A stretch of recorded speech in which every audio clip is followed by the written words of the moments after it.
Welcome to The Beam, where curiosity stirs conversations, taking us a step further into the future we desire. I'm Silas Nathaniel, and before we get into today's conversation, let us take you to a spotlight. And when we come back, we have a very important topic that you do not want to miss. Stay with us. We'll be right back. The Coordinating Minister of Health and Social Welfare is joined by the Minister of Finance and the Coordinating Minister of the Economy in company of the United States Ambassador to Nigeria to seal an agreement that will strengthen bilateral cooperation and funding for healthcare delivery in Nigeria. Representatives of the key ministries as well as state governments and other key stakeholders are present to witness the landmark event. The MOU is focused on 7 areas of cooperation, including disease surveillance and outbreak response, laboratory systems, commodities, frontline healthcare workers, data systems, strategic investment, and technical assistance. We're here because there's a moment in time when we need to close on the Memorandum of Understanding to be signed between the Federal Republic of Nigeria and the government of the United States of America to deepen our cooperation in health, to strengthen health security and resilience. And this is one more milestone in a journey that started several months ago. The signing of this Memorandum of Understanding between the United States and Nigeria, it is the latest step in what is our ongoing shared commitment to advancing the health and well-being of citizens within our respective countries. Over a 5-year period from April 2026 to December 2030, the United States government will provide almost $2 billion in grant funding, while Nigeria will commit at least 6% of executed annual federal and state domestic budgets to health to mobilize nearly $3 billion for health within the same time frame. I'm happy to be here, happy to witness this all-important signing of this memorandum. And what follows from there is that cash will flow. So one thing has gone away, but it's been replaced by another initiative, another approach that is bringing us funding. The health minister and the U.S. ambassador then put pen to paper to seal the deal. According to the minister, the counterpart funding is already included in the 2026 budget as the government aims to ultimately attain self-sufficiency in funding healthcare delivery in the country. Welcome back to The Beam. December in Nigeria is a study in contrast. On one side, you have Dirty December, joy, tourism, music, and youth culture that refuses to die. On the other side, you have insecurity, economic pressure, and a country that is still asking itself very important questions. This is our Christmas edition, and today we're examining a bigger question. Is the Nigerian spirit simply surviving, or is it quietly evolving? Joining me now is Ahmed Mustafa, a public affairs analyst and communication specialist. He's a voice known for cutting, through emotion and finding meaning. Mr. Ahmed, you're welcome to the program. It's an absolute pleasure to be here. Thank you for having me. All right, let's get right into it because, with all that is going on in the nation today, we're still having, Dirty December and all the likes. What does it really say about the spirit of Nigeria? Let's start from there first. It tells you something very unique about the average Nigerian and the unbreakable nature of our spirit. Despite the many challenges that this country faces, we still find lines or situations and circumstances that make us a joyful people. There are unconfirmed research that tells that Nigerians are the happiest people on earth. So we always find a reason to be joyous, and Christmas is one of those major reasons why Nigerians will be joyous. So Dirty December has become a mainstay, and I don't think anything would change that, no matter how tight things get economically.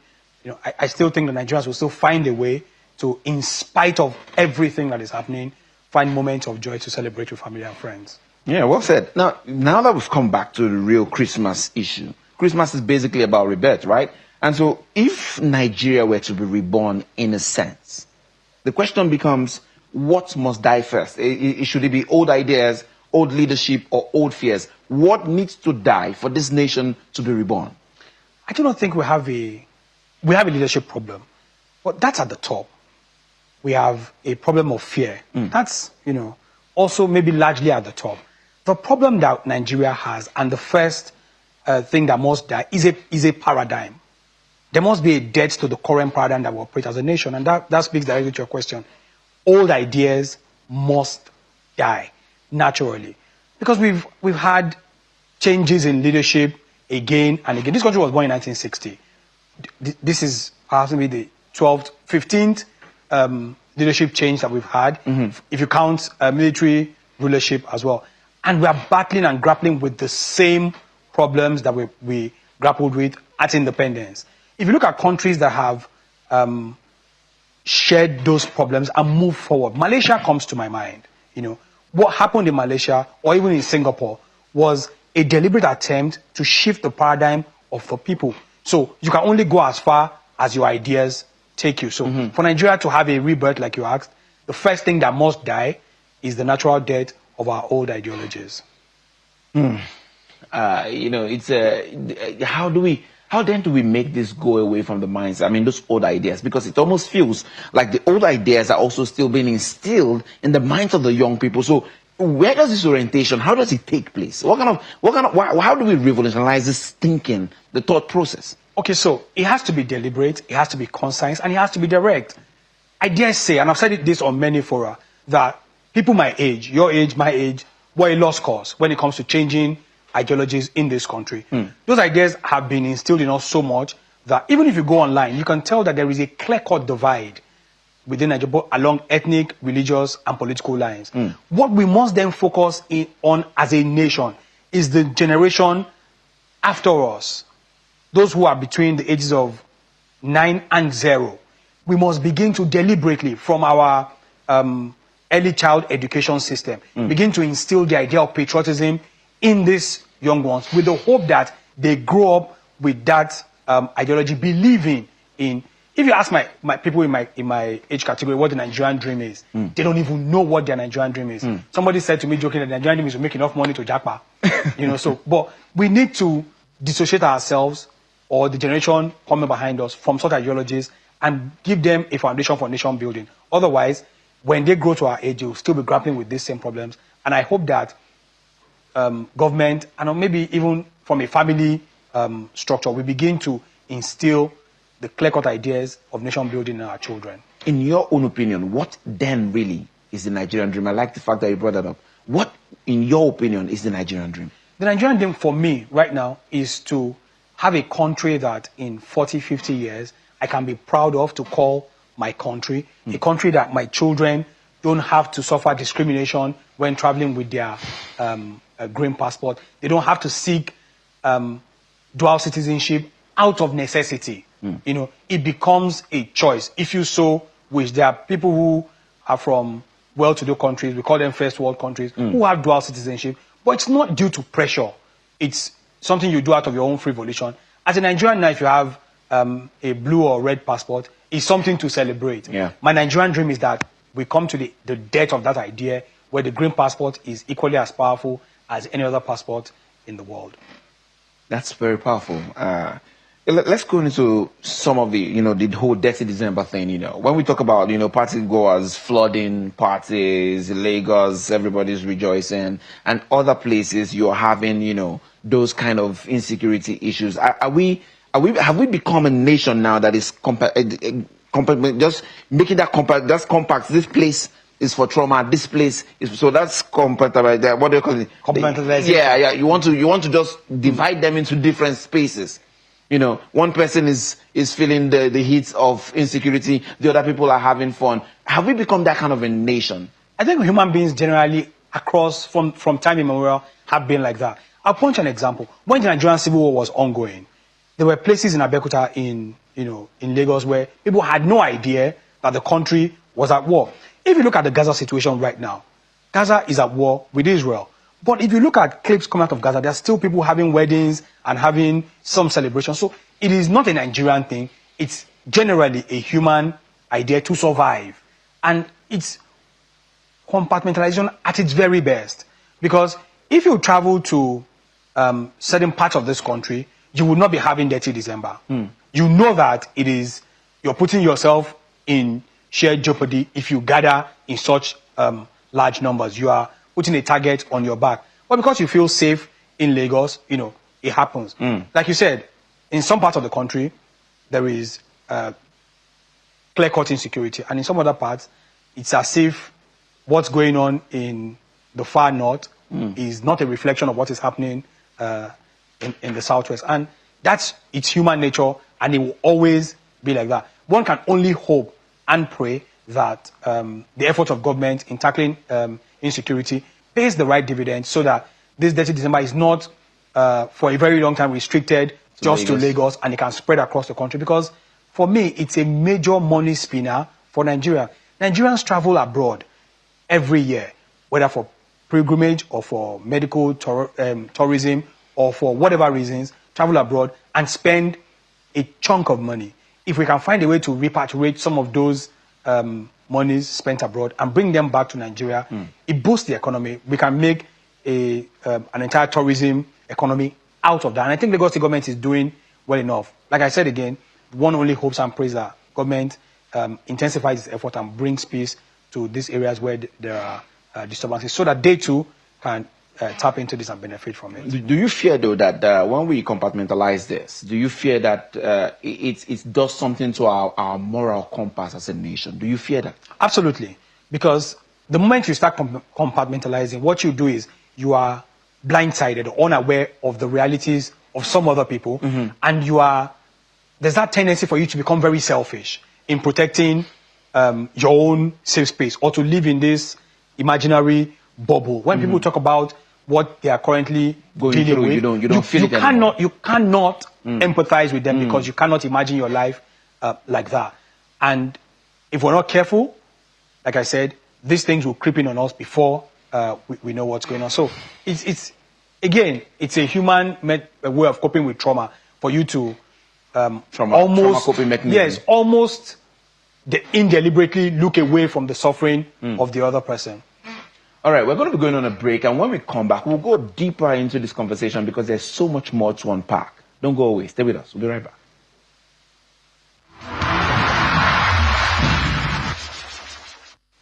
Welcome back. This is the Christmas edition of The Beam, and we are speaking about the nation, Dirty December, survival, security, and the way forward for this nation. And I've been with Mr. Mustafa, who's been giving us some very interesting takes on the issues. Let's go to some other question when it comes to the Nigerian youth and being somewhat apathetic, right? Others says they are strategically disengaged. Which is more dangerous to a democracy right now? I think it's a clever term to say you're strategically disengaged, and I think that's perhaps the most dangerous thing you can do, because if you disengage yourself from happenings in your nation, well, you almost have that I don't care attitude. So long as I and those in my immediate sphere of contact are okay, everything is fine. And that's not what you want from the youth population of this country. The reason is because more than 60% of this country's population is a young population. It means that those who are disenfranchised, whether intentionally or unintentionally, and more than half of the population do not care where this nation is headed. That's a sitting time bomb. And that's something that we must find urgent ways to quell. You must, by intention, get your most productive arm involved in nation building. But they can say that you are talking about being intentional because you are not hungry. Those are the kind of claims that will come up. Because if I am hungry, I'm thinking to survive today. So what then what can that person really, think about from that standpoint? Okay, so if you're hungry today, I can understand the fact that the saying says a hungry man is an angry man. I get that. But again, being disengaged from happenings does not resolve that situation for you. If you're disengaged today and you're hungry today, the high chances are that tomorrow you will still be in the same situation. So it is madness, it is insanity to keep doing the same thing and be expecting different results. My message to whoever is thinking in that line is for you to sit down, ask yourself, what can I do to change this situation? And one of the things you can do is to be interested in how wherever the direction that this country is headed in. Because it's funny how the policies of government, whether you agree with that government or not, have a direct and relative impact on your life. So you must be interested. I like the way you try to put me into some of those questions. You bring up some questions. When you talk policy, the government talks policy. The street talks hunger, survival. Who is winning the narrative today in this nation? Definitely the street is winning. You just need to peruse social media to understand that government needs to change its mode of communication of its policies. The policies are too cumbersome for the person who needs those policies to understand what the policies are talking about. We're too technical in our communication. We're too elaborate in it. You need to find ways and means to break this down, because whatever you say, there's a question people ask me on social media all the time. How does this change the price of Gari in the market? Because for that person, whatever policy does not trickle down to lower food inflation does not matter to him. You look at the NBA statistics for November 2025, which says Nigeria's headline inflation is down to 14.45%. And people will still question the fact that those statistics do not match the reality in the market or on the streets. So again, it is clear, unless you want to be obtuse, that's when you will tell yourself that government is winning the war of narration. It's clearly losing that war of narration.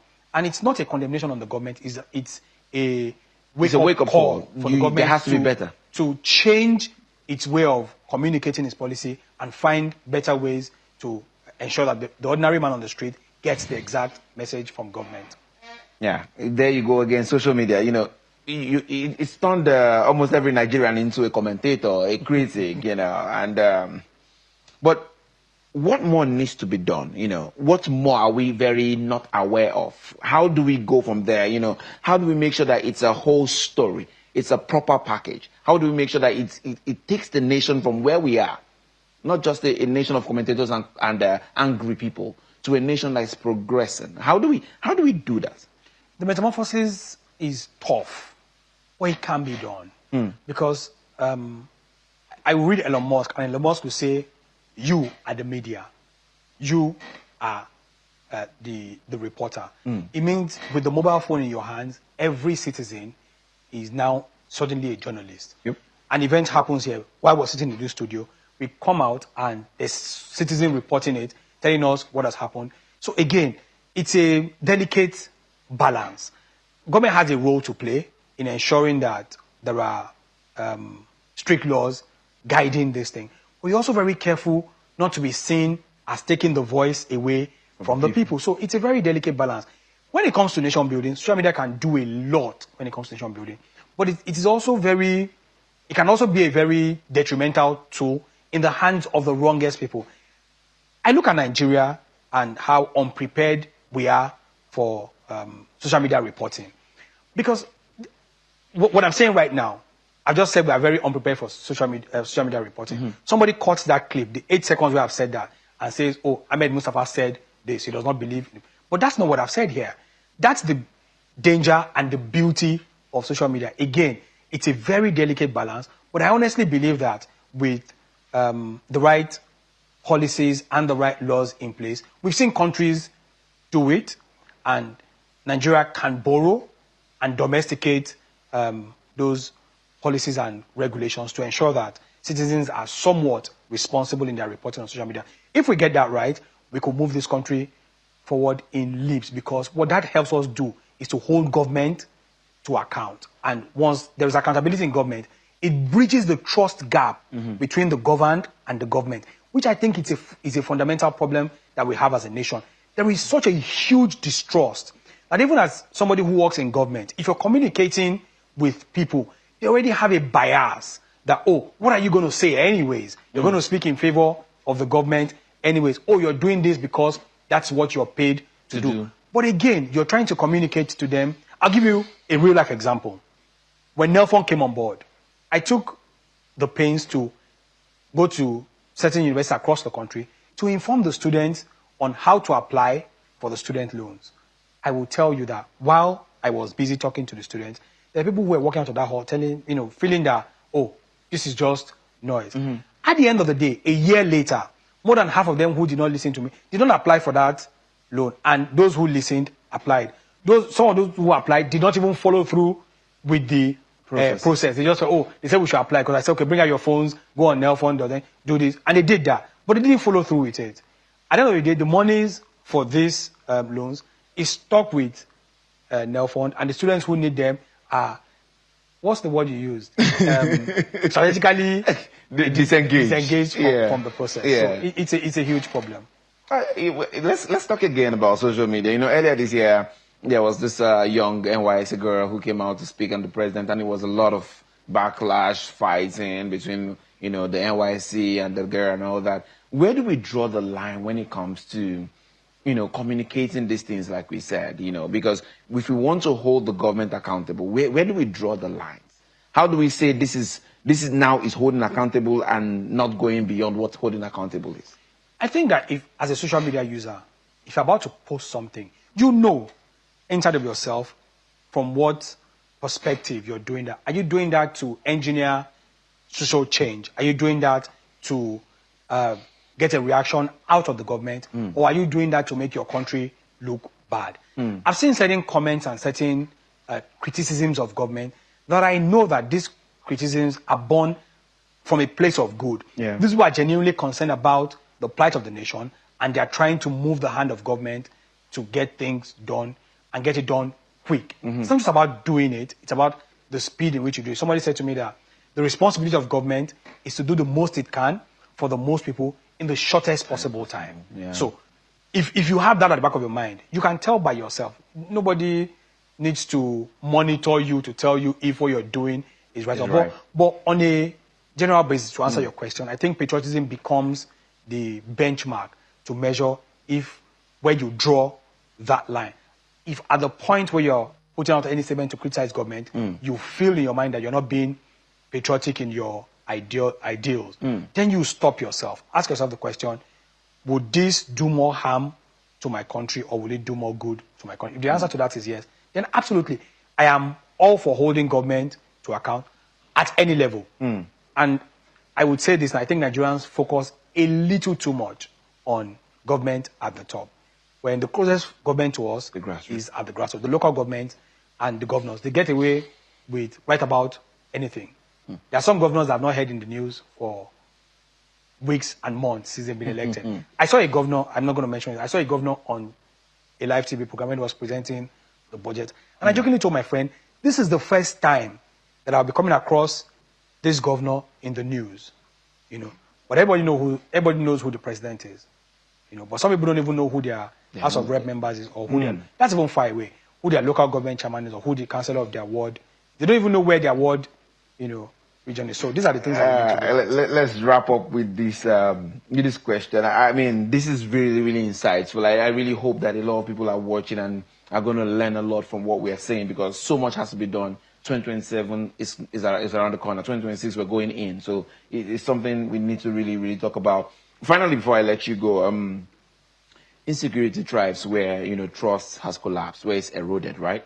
And so do you think Nigerians still believe in the idea of a shared future? And if they don't, what is one thing you can say to make them understand that we're not done yet? Well, it depends on who you're speaking to. If you have a country where like I said, the largest population of this country is young. The largest demographic of Nigerian population is young population. And if you talk to young Nigerians, the biggest aspiration they have is to leave this country.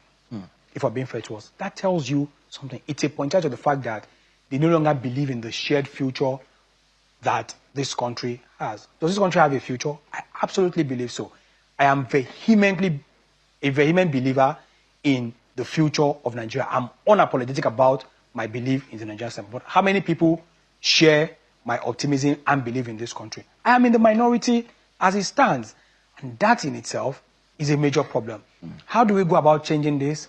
Honestly, if I had the answers, I would be sitting in Aso Rock right now. All right. We must thank you, Ahmed Mustafa, for your insight and your candor. Thank you very much for coming on the program today. It's been my absolute pleasure. I'll be here whenever you want me. Thank you very much.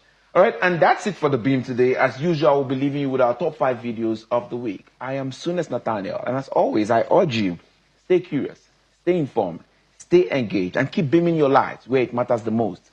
May this nation continue to rise and flourish. Happy holidays, everyone.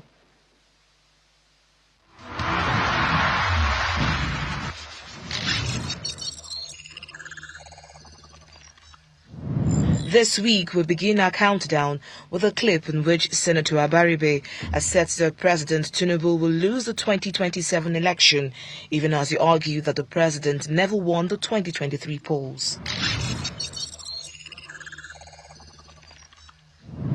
In fourth place, we hear actor turned politician Kenneth Okonkwo give his own opinion as to why the Supreme Court should have declined comment on the Rivers emergency rule. The issue here is, does the president have the right to remove elected members in the name of declaration of a state of emergency? And my opinion, respectfully, is no. Coming third on our list, we have a video of Aliko Dangote accusing the NMDPRA CEO of corruption, even as he seeks a probe by the CCB. Malam Faru has 4 of his children that he educated in Switzerland at the cost of $5 million for their secondary school education alone, not university. And I know that one of them just finished Harvard. So I want to now see what kind of system are we operating that, people are now busy destroying a country, taking money from the government. Because when you look at his income does not match paying this kind of fees.